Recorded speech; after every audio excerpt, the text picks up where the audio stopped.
Warlocks, right out the box, rank as one of the scarier classes in D&D. But if you aren't careful, they kinda end up more like the cute little class that takes cute little short rests all the time and just spam cute little Eldritch... Okay, Eldritch Blast is maybe not cute. They're actually used for a reason, but you get what I mean. What can you bring to the table to actually live up to the hype? Are there any pitfalls in existing Warlock subclasses we actually have to watch out for? And what can we change about this class to nail down the horror aspect and reclaim the creepy crown? Hi everyone, I'm Willowwares, and today we're going to be talking about my new series, Classcraft, where I talk about different D&D classes I like and how you can play them by breaking them down to what makes their existing components so cool and what we can plus. And hey, don't worry, I'm still doing my big boss series. We have so many bosses to go through, so we are definitely not done with that. But for now, let's begin. Warlocks have a huge benefit of claiming one of the more plot-friendly class flavorings of all the D&D classes. Plot-friendly as in, you have a character who has a story kind of baked into their kit. Because Warlocks borrow power from another awe-inspiring powerful being, it raises a lot of questions. How did you come to make this agreement? How do you feel about it? Oftentimes, Warlock patrons have a bit of an evil flavoring, so how does your character wrestle with this, if at all? This is more than just deciding to pick up a sword or a staff and go adventuring. This is a choice that will have consequences. Heck, you even have a potential big bad for the campaign, which has never been done before. Believe me, I've never done that as a DM. What I'm saying is just picking Warlock sort of opens you up as a player to start thinking about the big questions regarding your character from level... Oh, wait, hey, what is that? Is somebody at the door? We got a bone to pick with you, Willowwares. Oh no, I've only got one skull. I can't afford to let you pick any. Well, we're gonna pick it anyway. Okay, so all that excitement I was yapping about before is what I would say before the recent Warlock rules change. Now you have to wait until level 3 to pick your subclass and discover your patron. As written in the current player's handbook for a level 1 Warlock, quote, "The identity of the patron is unclear," unquote. And look, I don't want to get into this because I feel like there are already so many videos on this, but I just kind of run with the house rule that Warlocks know their patrons at level 1 and earn the first bonuses at level 3. They made this change, I believe, to keep it in line with all the other current classes, so basically, we're all discovering subclasses at level 3. If you're new to D&D and have only played with this new rule set, next go around I'd encourage you to try building a Warlock that has the knowledge of their patron from level 1. Ask your DM if that's right for you. Back to the point. We see that you didn't know Jubilee had an official stat block in your recent Ooze video. Fine, book me, but you can't stop this signal. My lawyer's sexy grandpa will call you and give you a piece of his mind. Now that we know why Warlocks have spooky baked into their kit due to their power source, we're gonna look through what makes the Warlock subclasses scary and what we can do to maximize the creepiness at the table. I'll touch on a little bit of mechanic stuff just so you can see what I'm getting at here, because sometimes the mechanics actually do really support the storytelling, but just keep in mind I am not ranking these by how OP they are or how you can multi-class it into some roided up paladin. We're not gonna touch that, and I'm also not gonna touch on all of them because then we'd have to be here forever and ever and ever.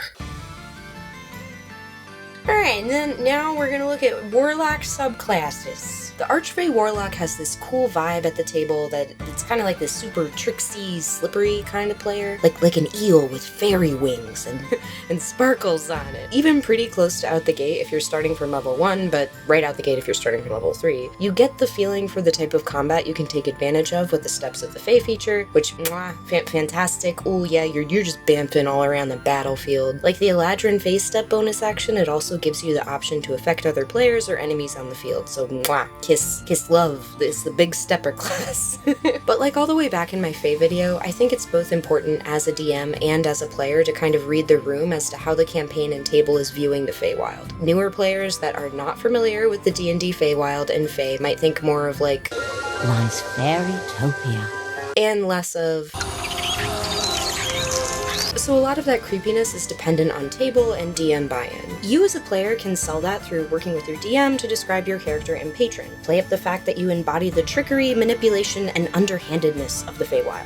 Overall, I think the Feylocks sit at about a B- when it comes to creepiness right out the box, in comparison with their creepier brethren, though mechanic-wise, they are extremely healthy, in my opinion. So next we have the Celestial, and while I think from a mechanic standpoint, it's solid, from a scary standpoint, meh. Now, I've seen some pretty pretty cool celestial warlocks being played off more like, you know, the biblically accurate angel vibes. Healing the party, but it's described as blood being ripped away, sin burning off of the skin. And finally, when you get to summon a celestial spirit at 9th level, it's a being so perfect and awe-inspiring that it makes both good and evil tremble. But that's super specific. And it also relies on the DM agreeing to what celestials are being played as in a very specific way, as well as anybody else in the party dealing with the celestial plane. For example, the cleric, which is in like every party. So for the amount of table agreement that has to happen to make it scary, it kind of loses points. But I think we can also just call this subclass for what it is. It is a great alternative to the regular spooky ooky warlock subclasses. It's a little bit more flex if your party needs extra healing. The healing link feature at level 3 plus the spell list that opens you up? No. The spell list that rips you apart. For example, the Healing Light feature at level 3 plus the spell list that opens up to you at level 3 is fantastic. Mechanically, extremely useful, but flavor-wise, you need a lot more legwork to make it creepy and to differentiate it from the classic core classes. So spooky factor right out the box, unfortunately, I would say is at an F. Fiends are absolutely, to me, the classic warlock subclass because they embody the spirit of the entire class itself. You've made a deal with a possibly unscrupulous character and you got powers out of it. That works with the monster family, they're shaking hands with the class fantasy, the deal has gone through and the board is pleased. You'd be hard pressed to find a table that would just come in like, nah, I don't think a devil would make a creepy crawly deal with Carl. I think devils are just nice guys. I'm not scared or nervous about this at all. Like even World of Warcraft warlocks are kind of fiend warlocks to me, I think. I don't know, I haven't checked in on WoW lore recently. I hope it's doing okay. Flavor-wise, some of the features are the most warlocky features I can think of. Dark One's Blessing grants you temp HP for reducing an enemy to 0, or even if somebody close by reduces the enemy to 0. This is the base flavor of the class in my opinion. You're gaining strength through nefarious and arguably shady means. Balance-wise, in my opinion, just a straight-up Fiend Warlock, these guys are still very strong in the newest update, so hey, overall, solid A. But side note for me, this is also why Will from Baldur's Gate not getting the storyline he deserved in Baldur's Gate was such a letdown. Warlock, more like a war not.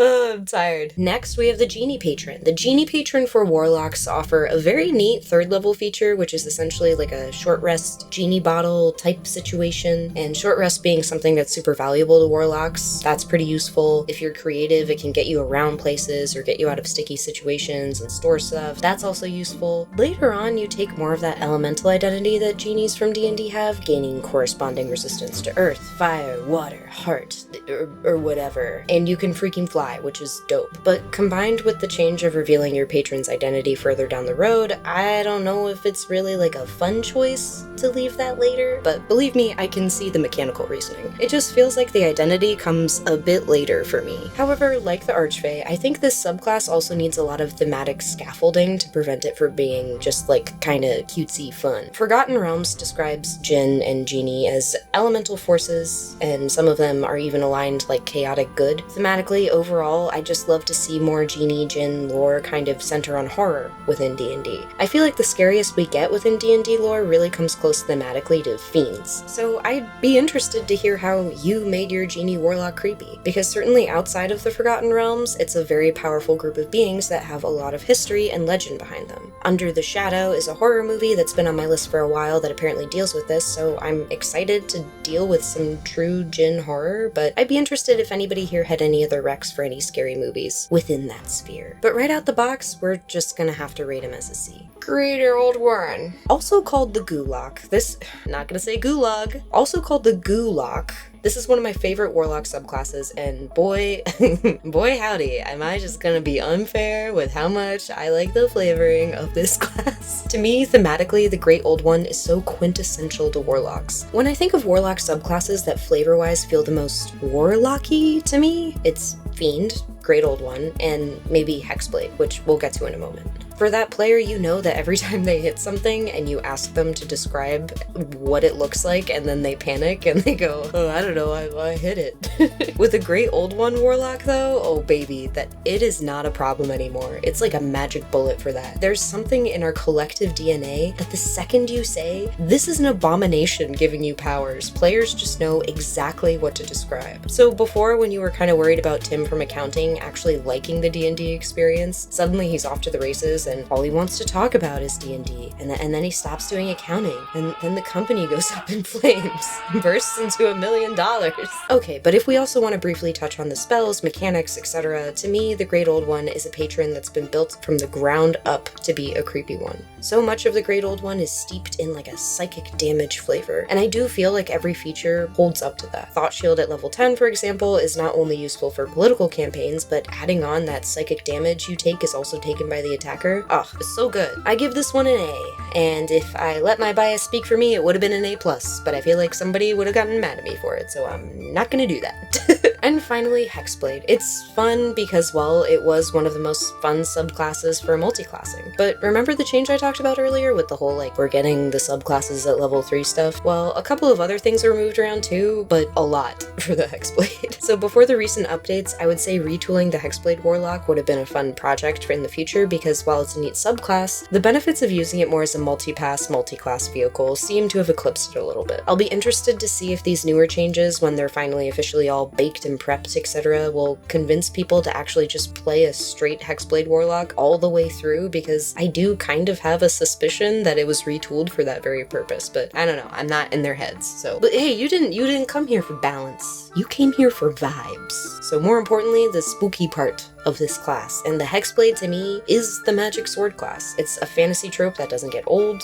It will never get old, I'm sorry. We've been obsessed with magic swords since Excalibur. Sorry, magic shields, you can go die in a fire. Magic sword game for life, stay mad. Magic wands, gang, you will never be us. But as far as creepy factor, the idea of a cursed sword is very, very good. This pairs amazingly with a cursed weapon or even an artifact, which balance-wise can be easily fixed by the fact that the artifact can theoretically project a fragment of its power to the lower level warlock until the appropriate time in the campaign for them to actually meet. The very tool that's defending you and keeping you alive is a scheming being that has its own wishes and whims, oftentimes not really great. The vibes of the Hexblade relies heavily on the personality or story of the weapon itself, versus, say, the Fiend patron, who gives you a lot of fire and brimstone flavor through your spells or features alone. So I'd say as a creepy factor, a Hexblade is like a B+. And yes, I could talk about the undead, the undying, the fathomless, but we gotta keep it rolling. Coincidentally, some of those guys, and I won't say who, but it's definitely not the undying, need the most work to me, so maybe they can get their own video in the future. Like and subscribe if you want to see the future. Like and subscribe if you want to see tomorrow. So what did we learn here? It's the subclasses where the spells, the features, and the lore all weave pretty nicely together to create horror. The subclasses where those fall a bit short, you as a player need to exercise your creative juices a little bit more to make up for that. But what are those juices, Willow? Give me the mysterious, overpriced, Erewhon spooky Hailey Bieber smoothie recipe so I can scare my friends, Willow. Well, hey, I'll tell ya. Stick around. First things first is put on the brakes. If you break down classic horror movies, you'll notice the fear factor builds up slowly. Rules like not revealing the monster's appearance too early, too many jump scares, hamming up the dialogue too much too early. I figured it out. Why hot dogs come in packages of 10 and hot dog buns come in packages of 8. This is all stuff that boils down to rushing the horror. So take your time. Your DM's gonna love supporting you with your patron stuff. It's like the most fun that DMs have. If there's ever dialogue between the two, don't sweat it too much. Think about how you can actually bring the creepiness to the table by yourself, slowly. The best horror-centric players I've had at my table often start as like the sugary sweet but slowly descending into darkness types. So take your time. Another really good way is to bring in creepiness outside of dialogue. So say you're not exactly Edgar Allan Poe when it comes to making up creepy speeches. The way your character moves, sounds they hear, smells they smell like, those are all quick ways to bring everybody else at the table into the creepy feeling. So why not have your nails permanently stained a dark, sticky red that reeks slightly of brimstone? Why not speak of how your dreams sounded rather than just what you saw? The next good trick is to have a pattern. When you take your short rest as a warlock, which you're gonna do a lot, you can be a little short rest machine. Maybe there's a small, unsettling ritual you do every time. Say you have a Genie patron, maybe you take out a small lock of braided hair from your pocket, undo it, and braid it again with care. Is it a lock from your dead lover and you're hopeful you can bring them back with help from the Genie? Perhaps. But where the creepiness really comes in is the breaking of the pattern. The reason why, for example, a quick pan back to an open window you saw before that's suddenly occupied by a shadowy figure is scary, well, it's because we store patterns and information, and disruption is uncomfortable. So your party knows that you're the weird hair guy, big deal. But maybe after speaking to your patron for the first time, you return to the campfire and slowly start to eat the hair without explanation. So now, knowing what we know, could we potentially make a creepy warlock? What do we need for our recipe? Well, it needs to be weird, for sure. I also want a patron that provides that flexibility, where creepy can be baked in from a mechanic standpoint. And finally, a being that is both infamous and also removed from the average campaign setting. So now, I give you a warlock. Creepy as can be. We're recording? Very good. This is the 5th day of the second 10-day of Kythorn. This is the 6th interview from the inmate from cell 14. Miss, I'm certain you're aware of why you're here. I speak into this thing? Oh, certainly you. So you asked when I discovered my benefactor. That's a little bit of a silly word. I think it's actually a little bit of an aggressive term. Then what should we call it? My guiding light. My purpose. Very well, but... The reason why I protect this city. Miss, that isn't why we're here. We want to know what happened to the others. The others? You mean those criminals? The cell block is empty, miss. That's good. Empty. That word is comforting to me. I no longer think in terms of goals or friendships. You see, I think in terms of space and decay. Empty. Full of things withering away in order to make way for something new. Don't you see the cracks forming? The walls closing in to engulf and wipe away clean? You ask me why I have protected this city. It's people. It's because we all have a debt. These criminals think that they can just take and consume what isn't theirs, but in the end, it's just not up to them. Entropy? Death? Whatever you wish to call it. For me, it takes a great shimmering shape that fills the corners of my vision. It is annihilation.